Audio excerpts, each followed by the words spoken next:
Welcome to Go Play Esports Podcast with Christopher Turner, Go Play founder and CEO, esports coach at the Southern University Lab, and gamer. Discussions on the emergence of esports at the K-12, collegiate, and professional level. Let's go!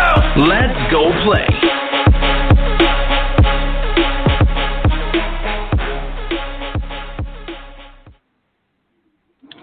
Yo, it's your host, Christopher Turner, here at Go Play Esports Podcast, man. We're coming in with a special one today.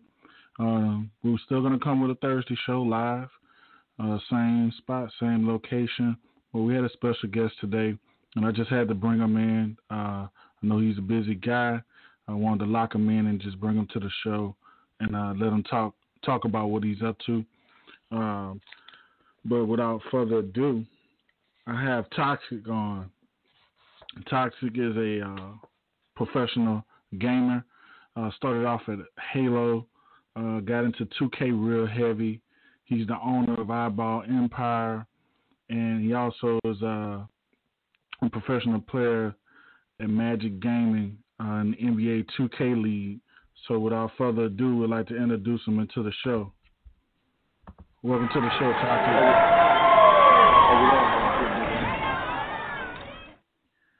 Yeah, man, it's good to have you here, man. Oh, no problem, man. I really appreciate you coming on, man, and kind of blessing the show. Fairly new show, so I really appreciate it. So let's just dive into it, man. Tell us, man, like, how did you get into gaming?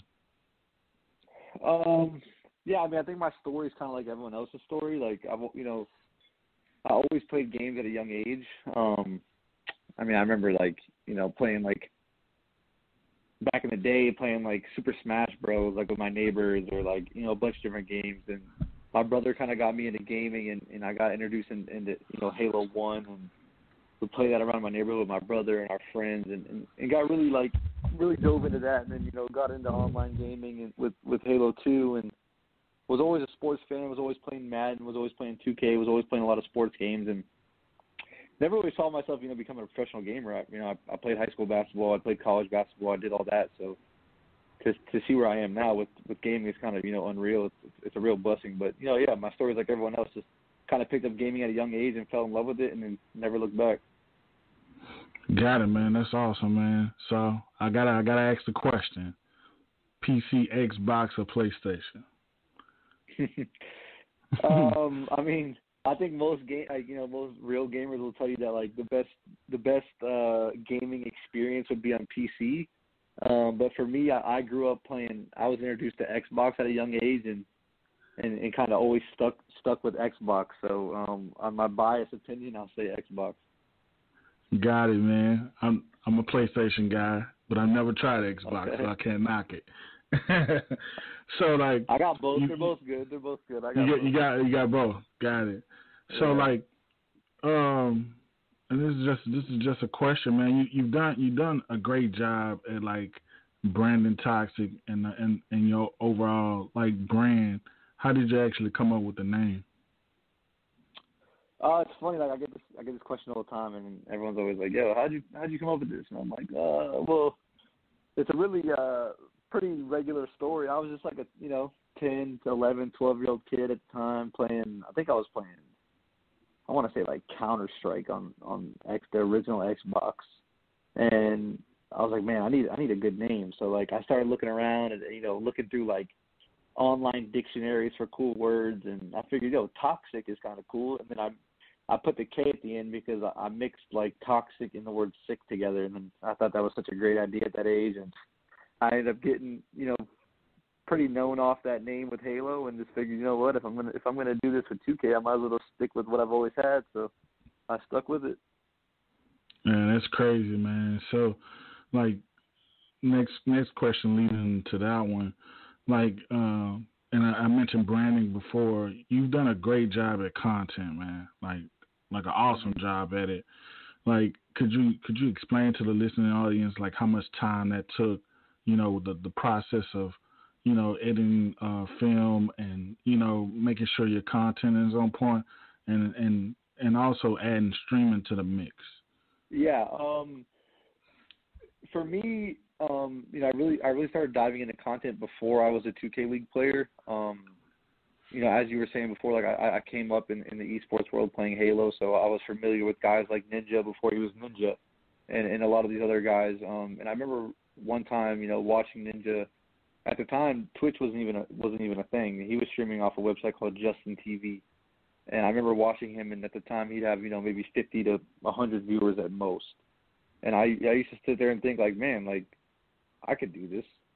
So that's what kind of inspired me and got me into the streaming side of things. But for me, I've always been a person where I'm big on quality over quantity. So no matter how many times I do something or whatever I do, I try to get the best quality out of it when I'm doing it. So it's like anything else. Like I said, growing up playing basketball, I had to put a lot of hours in the gym. If I wanted to be a good basketball player, I had to put a lot of hours getting shots up or working out and doing all those things. So I applied that same work ethic to my content. So I sat there and I researched things. I watched different people. I picked up tendencies and certain editing softwares and just really dove into the content world and told myself, like, if I'm going to do it, I'm going to do it all out, and I'm going to work through trial and error and fix my mistakes. And slowly but surely, my content slowly got better and better, and the fan base started to come along with it. So a lot of time, a lot of hours was dedicated to it for sure.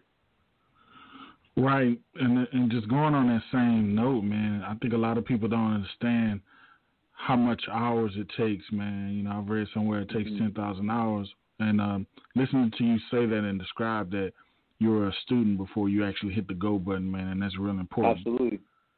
Yeah.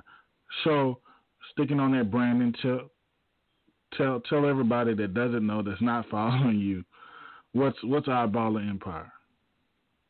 Yeah, so that's just iBall is something that I started back in into 2K16, 2K17, started 2K17. And it was something that I looked at, like I knew how big the 2K community was, and as coming from other games, like we said, like in Halo, I'm familiar with Call of Duty. A lot of those games have esports organizations per se. So for me, I noticed that 2K never had that, and it was important for me to kind of form a group or an organization and get like-minded people around myself, people that had good work ethic and wanted to create content, were good at the game, and had everything that they needed, but maybe just needed a little bit of guidance. So I said to myself, why don't I start like a little bit of a group and help people become the best content creators and players they can be, and at the same time, by helping them, they're also helping me, and we're building a brand together. And you see companies and organizations like FaZe and 100 Thieves and Optic and these esports orgs are now becoming household brand names, and I kind of wanted to bring that same concept over to 2K, and been doing it now for going on 4 years, and obviously still working on things and trying to get everyone on the same page and master our content as much as we can. But that was kind of the goal behind it, was to create a FaZe or 100 Thieves type feel inside the 2K community. Mm-hmm. And for players or content creators that are pretty much like, looking at you guys and like what you're doing, how can someone join or get a second look at what kind of skill sets are you looking for?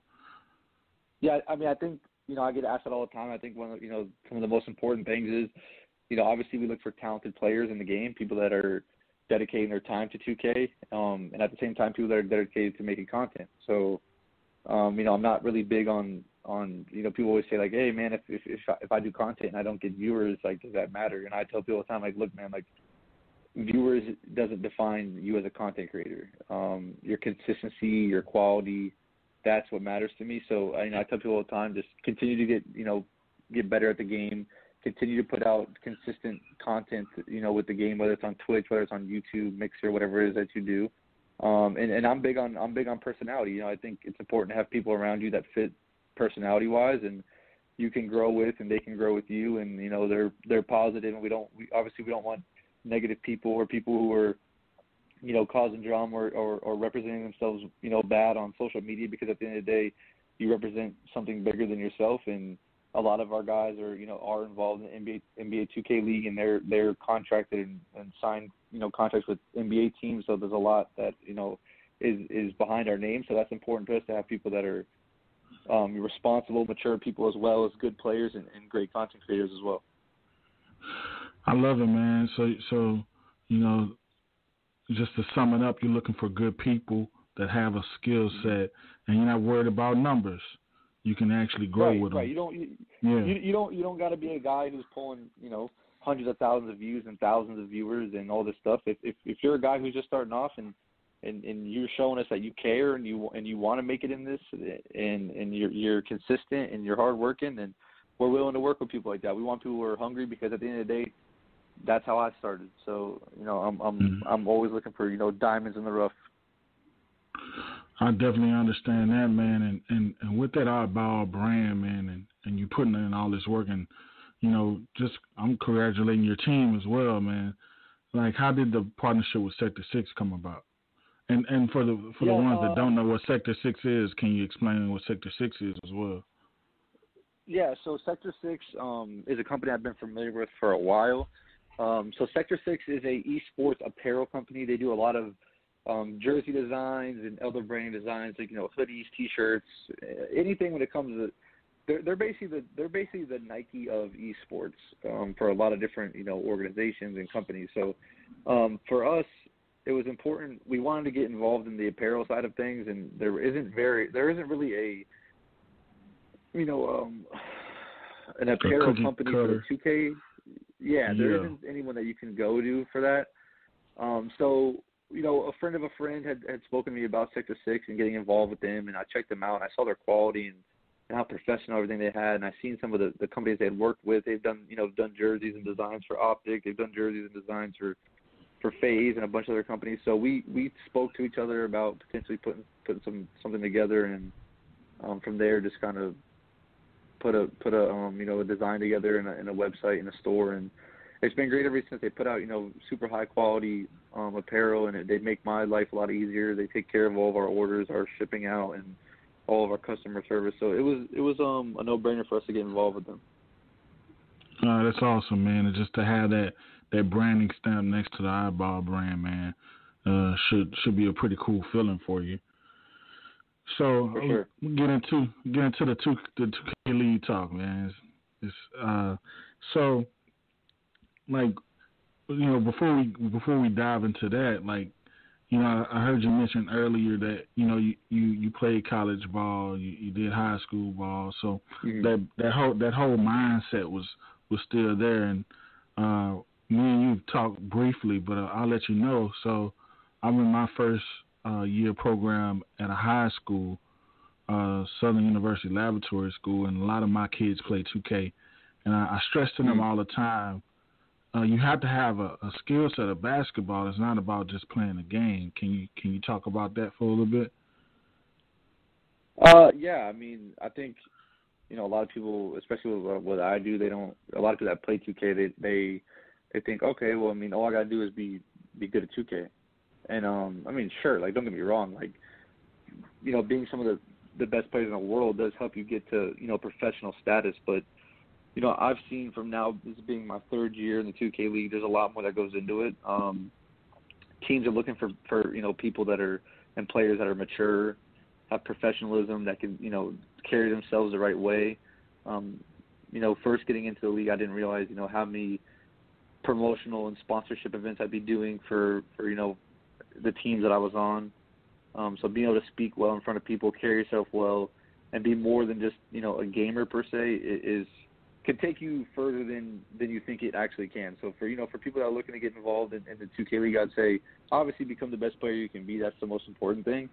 But having the other skill sets as well outside the game is going to open up a lot of doors for you that you wouldn't think that gaming could bring you. Yeah. So, and speaking on that, man, like, you've been in the league for 3 years. What was that first year like, man? Just briefly. I know you had to go through the whole combine. I play 2K as well, so I already know the grind. Could you elaborate on that? Yeah, it was a mix of emotions. It was exciting. It was stressful. A lot of anxiety. At first, it was new for everyone, season one. At first, I didn't really understand or even believe that there was going to be a league with 2K and NBA